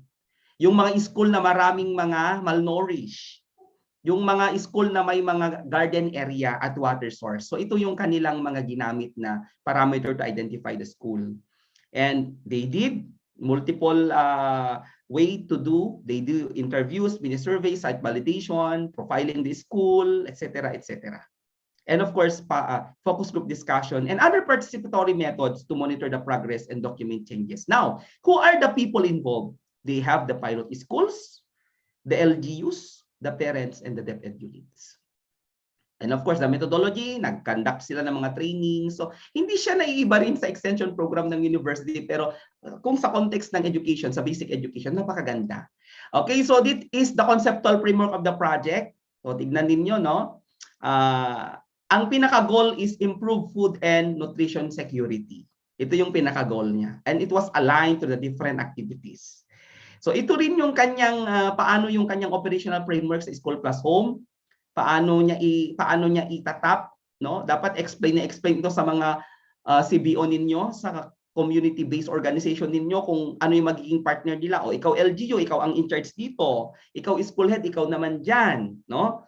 Kayong mga taga-DA, kasi in-involve niya ang taga-DA, kayo naman ang in charge diyan. So a matter of doing an operational framework for the project. So, ito naman yung kanyang sampling, no? Scaling, no? Kung paano niya ginawa, it all started with intra-school scaling up network, then hanggang may nag-adapt na school district, then parami until sa stand, naging national program. Okay, so who knows, one of you or all of you can come up with this kind of a project, no? So sa conclusion niya, School Plus Home enhanced the concept of school garden to become innovative model for nutrition, education, economic. So kahit noong nag-pandemic, tuloy-tuloy pa rin yung programa nila, tuloy-tuloy pa rin yung garden nila. So yung mga taga-DepEd very familiar with this because the project is contributory to addressing the SDGs on no poverty, no hunger, good health, well-being, and quality education. So that's all about the School Plus Home program. So ito yung kanyang article, pwede nyong i-download para may basis kayo pag nilayan ninyo kung ano yung pwede nyong gawin. At from that research PAR na ginawa, may nagawang guidebook on how to come up with the School Plus Home garden and published by Sineo, CIRCA, UPLB, and DepEd. So the synergy is there. Okay, another one is, I have Dr. Mercedes Arsadon, who is a friend of mine from UP, University of the Philippines of the College of Teacher Education. Ito naman yung kanyang ginawa, no? Coming up with big books, no? Kasi ang pinaka-goal niya dito is yung implementation ng MTBMLE noon is yung kanyang estudyante or students in graduate school, they do service learning. And part of the activities, they go to communities to develop big books for this IPs, for these groups, no? So ang kanyang naging research, making mother tongue big books through university community partnership, co-producing multilingual big books through service learning. So that's Dr. Mercedes Arsadon. Siya ang isang pinaka-prominente na professor sa Pilipinas na nag-a-advocate ng mother tongue. Okay? So the book were developed through participation, no? The students were there, the students go to the community, they develop the book, they develop the activity hanggang may mga nagawa silang mga book and nalimbag, na publish, na utilize, inadapt ng school, inadapt ng DepEd. It's already contributing to the community. And this is PAR, Participatory Action Research, no? Kesa naman yung research natin, kung gagawa lang tayo ng book, for example, i-validate lang natin sa single kwan. So ano yung magiging impact o outcome?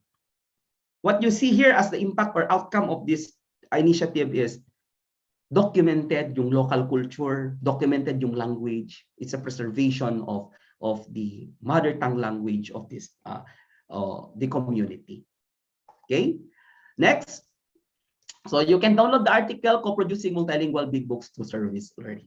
You can learn, you can get information from this. And of course, from the research of De La Salle, no, the implementing school disciplinary program through participatory action research approach. So pwede nyong i-download para that can be a basis for you how to get a concrete example of a PAR. Kasi kung magtingin ka ng literature sa atin, kulang na kulang yung mga researches na nagawa rin ng teachers na nakaangkla sa PAR. Okay? Ito naman yung sa akin on the effectiveness of experience nature-based learning, no? We did a community partnership. We exposed the students going to the community. Okay, it was published in Clarivate Analytics. So a way to develop the environmental attitude of the students as well as something nagkaroon ng service learning, naglinis sila. So it's community. Okay, so ladies and gentlemen, you have also sample of sign-ups of strengtheners here na pwede kong iwan sa inyo na pwede nyong pagnilayan. You can select a research topic in which you are interested and do the following. So number one, identify all the relevant stakeholders first. Second, identify the relevant bodies of literature or discipline and identify the potential community partner. And hindi ko nalagay, identify the potential output and impact of the part of the project. Okay? For you naman to get literature review, pwede rin kayong kumuha ng mga peer-reviewed published about PAR or CBPR to evaluate the methodology used. So you can check whether the 9 principles of CBPR are there. Ano ba yung pinaka-principle ng CBPR ang meron? Ano yung kanyang evaluation criteria for a specific method? And what worked well and what could be improved upon? Okay? And lastly, this also enhances your ability to disseminate and communicate the results of your PAR later on practice writing a blank. Okay? So the goal of this exercise is to get you the habit of writing accessibly, not to publish your piece. If you have conducted research using any research method, write a piece of intended for popular audience about your research. If you have not conducted a research, select a current event of interest. The topic doesn't matter. And the exercise is about writing accessibly. No, op-eds or yung through Facebook ninyo, i-live na, ilagay nyo doon 600 to 800 words that can suggest for paragraph format. So pwedeng ilagay nyo doon yung mga the opening paragraph introduces the topic, second, present the information argument, no? A strong statement with which to leave the reader, and then forget to give your piece of key title. So ito lang naman ay sign-ups of strengtheners na pwede nyong i-adapt. Kasi babalik rin ulit tayo, my dear educators and listening teachers. We cannot also do a good participatory action research if we do not have the ability to write a research. Okay? So, thank you very much.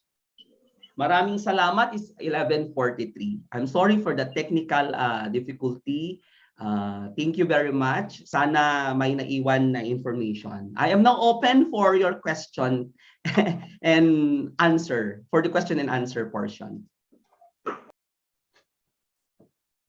Thank you so much, Dr. Magulod, for your very productive talk on participatory action research, theory, and methods for engaged inquiry. I'm sure that our participants have learned a lot this morning, so we will now proceed on the open forum or the question and answer portion. There is somebody assigned in our committee to select questions to be asked in this segment. We would like to encourage everyone to raise relevant questions on the topic presented this morning. We will try to cater as many questions as we can. So anybody who is willing to ask question for Dr. Magulod?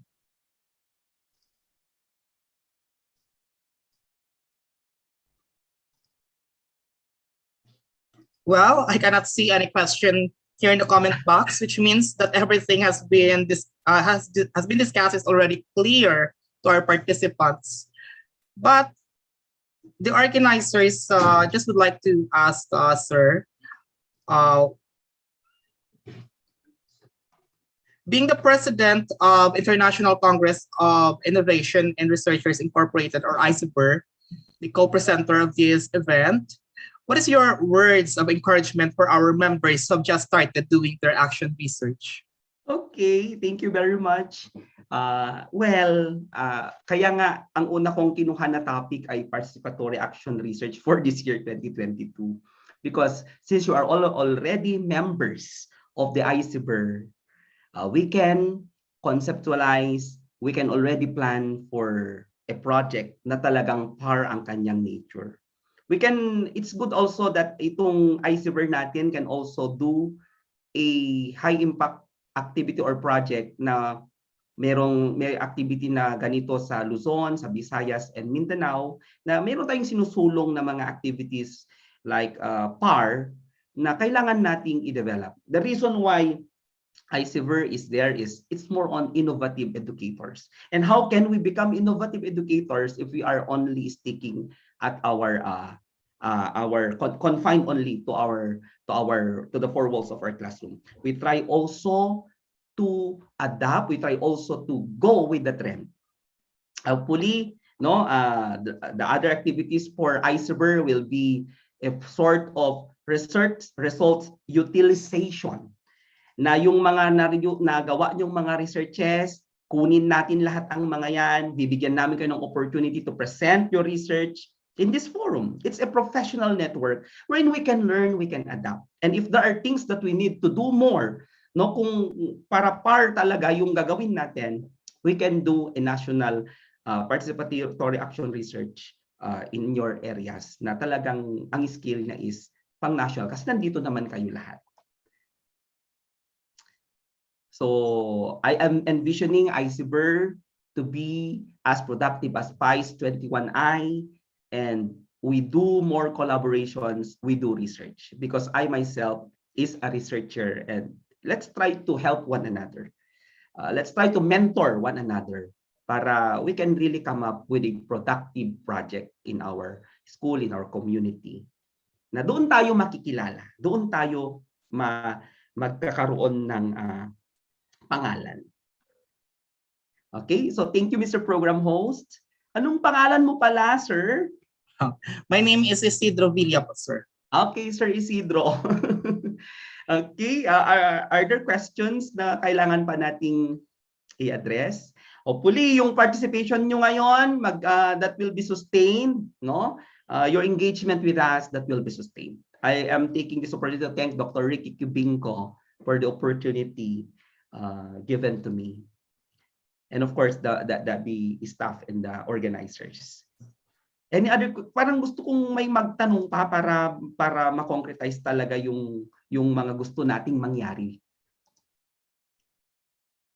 Makita natin later on, hindi na separate yung action research nyo, kundi nandoon na lahat, no, kompletos recados na. Action research, may pang livelihood development, may IM development na rin.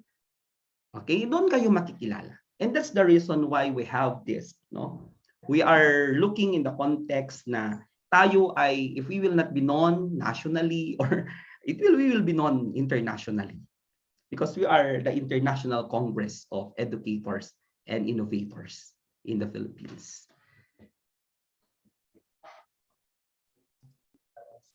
All right, so I think that the iceberg will have a long way to go under your leadership. And thank you, sir, for your very inspiring message.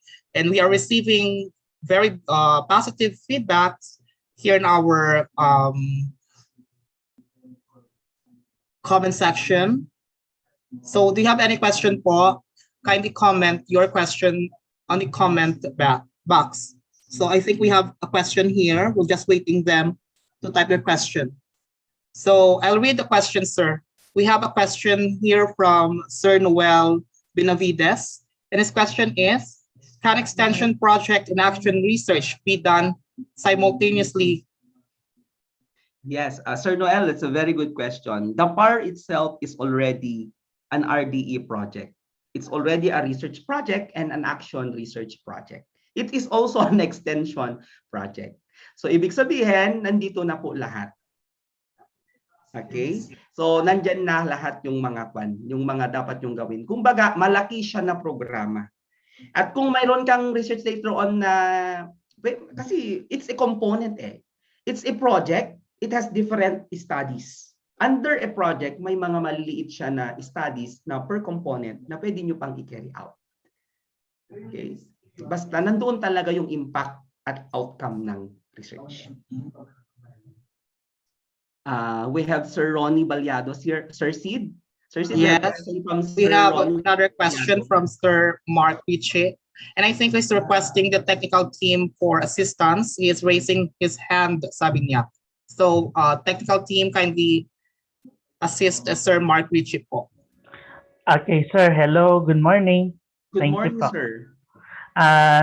Mr. Gilbert, how many times I have heard you speak, no? Because I've been attending also the PAISAI. So as always, congratulations. And I have 3 questions po, sir. First, sir, do we need to conduct evaluative study after an action research? Kasi po, of course, that's another type of research, di ba, sir? Evaluative study. And then number 2, sir, kasi sir, na-curious ako, may mga na-emphasize na words sa presentation like lived experience, thick descriptions. Are we inclined towards qualitative research? Of course, not really compromising the measurements, but are we inclined to that direction po yung approach natin? And number 3, sir, may mga partners po minsan, di ba, sir? Yung mga businesses, NGOs. So sometimes oftentimes they look for metrics to measure the success of the program. So shall we anticipate it and include it po as part of our recommendations, or shall we conduct another study of some sort to provide the metrics? So, yun po, sir, ang 3 kong katanungan. Thank you for the opportunity, PAISAI. Thank you very much, sir. As always, the questions are very good. Okay. With regards to first question, sir, that can already part of your project wherein you will do an impact assessment of the project in the community or in the school community. Kasi yun yung measurement talaga na yung ginawa nyong PAR or research project talagang may impact. So that can be part already of your project to measure yung kanyang success rate. No? And the impact can be measured after 2 to 3 years. Depende lang po kung ano yung mga indicators na min-measure natin doon. And number 2, sir, with regards to quantitative to PAR, wala po kasi tayong definite na research method or na ginagamit yan. Kasi recursive siya. So, ibig sabihin, it's a combination of quantity and quality. Depende na lang kung paano mo in-arrange yung statement of the problem and the purpose of the study mo. That will be the arrangement of the output, no? And of course, ang titignan kasi natin dito is ano yung level ng community engagement at ano yung change na nangyari. And the last one is funding institutions are really looking for the success rate of the project before they talk with you, before they venture with you. Parang ano lang po kasi talaga yun bakit kita pagkakatiwalaan? Yun ang tanong. Okay? So, when you talk of PAR, it's really hard talaga rin to get people to be a member of your team. But, no, kung meron kayong definite na conceptual at framework na gustong gawin at may patutunguhan at very concrete ka doon sa mangyayari at yun yung gusto mo talagang i-venture wherein their involvement there is seen, no, talaga pong gugustuhin nila at pupondohan po nila yan. Kasi yun lang po kasi ang level of engagement nila kasi we get these agencies, we get these people to help us para ma-carry out. And see to it that whenever you talk with them, ready ka na rin sa isasabihin mo sa kanila na ano yung level ng kanilang partnership, ano yung mangyayari sa kanila. Kasi ganun din naman po ang tao. Ayaw kanilang, ano ba, kung hiram tayo ng pera, ayaw naman nila tayong pahiramin ng pera kung hindi rin definite yung pinaka-purpose. Ganun din po ang mga funding agencies natin. So, a matter of creating first the framework of the project we would like to do. Na define mo sa kanila kung ano yung kanilang maging function, ano yung maging ambag ng research mo sa kanila, at ano yung mangyayari na siyempre nandoon na rin yung pangalan ng kanilang agency, nandoon na rin yung pangalan ng kanilang school. So yun po yung purpose kasi natin. I hope, sir, I was able to answer the 3 questions given. Maraming salamat, sir. Thank you po. Thank you. Thank you, sir. All right. So another question from Christine Sandoval.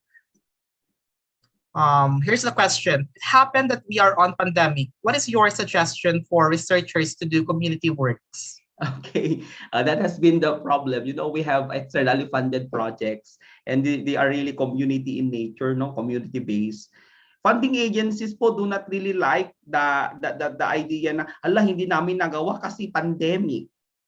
Ayaw nila yung rason because the thing there is kung talagang define yung magiging work plan natin, define yung mga gagawin natin, proper coordination, we can do an extension, we can do a project like this in the community po. So, hindi po limitation talaga yung plan natin.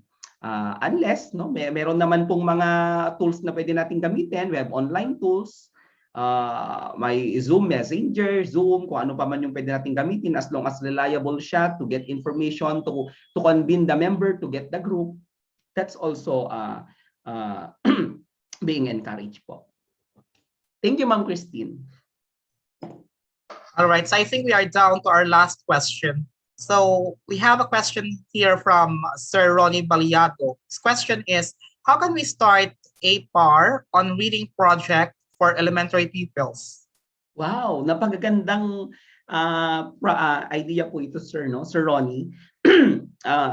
This is what a good project, no? A reading project.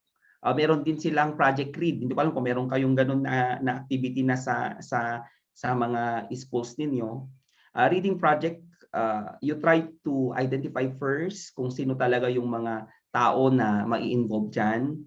Kung kailangan mo ng funding, of course, you need to include people. For example, no, another activity on a reading project like that is in-assess niya yung mga capacity ng mga kwan. Hindi siya different doon sa binigay ko na example ng school classroom. Kasi a reading project can be a participatory project among the parents, among the children, the teachers, among the barangay officials, among even the National Library is supporting this. They are giving books for teachers na may mga project na ito. Basta meron lang po kayong proposal, kailangan nyo po munang tignan yung mga bagay na yan. Pero ang pinakauna po, if you are really interested to start with a reading project is, you develop first the conceptual framework of your project. And i-design mo na kung ano yung mga tao na involved, ano yung participation nila. Then later on, you draft it as a proposal. For a reading project like this, maraming components po ang reading project na yan. Pwedeng nandyan yung level, yung literacy practices ng mga parents. Kasi kailangan mo ring i-survey bakit ganun yung level ng kanilang reading skill ng mga bata mo. I-justify mo yon. Bakit school mo ang mag-host yun? Ilang school? So something like that. Ano yung level ng reading comprehension nila? So previously, to start a par talaga, meron na kayong mga data to justify yung mga background. Then you form now the group. And explain now to the for example, to the SB member in your community who is in charge of the Committee on Education, na sabihin mo, this is what is happening in our district. I hope you can also do something to help us, something like that. So ito yung mga ibang mga bagay na pwede niyo pong gawin. Sir, to give you a concrete example, I can share you the article on school classroom. There is no much difference doon sa methodology na pwede mong gawin. Thank you, Sir Ronnie.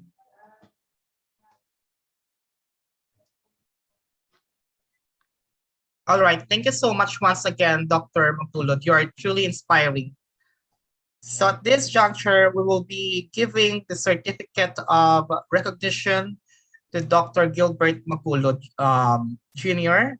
And I'd like to read the certificate. So the certificate of recognition reads, the Gilbert C. Magulod Jr., PhD, for imparting his invaluable time, resources, and expertise as a resource speaker on topic participatory action research theory and methods for engaged inquiry during the conduct of National Action Research Expo 2022, accorded on the 28th day of January 2022 via Zoom video conferencing and the live stream on POMI YouTube channel and PICE 21 Facebook page. Signed by Mr. Ricky A. Kibinko and Professor Emmy John Indonila, the President of Philippine Institute of the 21st Century Educators. So thank you once again. So we will continue with our expo at 3 p.m. this afternoon with our second topic, Action Research, Developing Effective Thinking and Practice, to be conducted by Professor Rusty C. Samosa. See you later at 3 p.m. Maraming salamat po mga ka-iceberg. Yes. For now, we will proceed on the photo opportunity for our participants. So, technical, kindly lend some assistance. Okay, so good morning, everyone. So we have 5 panels in our room. So panel 1, so ready, 1, 2, 3, smile. Okay, so just keep smiling, guys. So 1, 2, 3, smile. Again, so 1, 2, 3, smile. So panel 4. 1, 2, 3, smile. And the last panel, so 1, 2, 3, and smile. Okay, so thank you guys.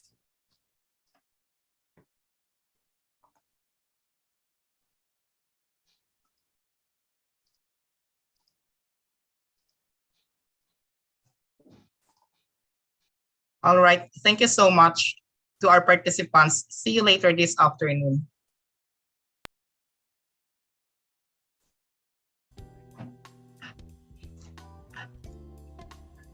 For additional announcement, you can click this link for the evaluation and the attendance.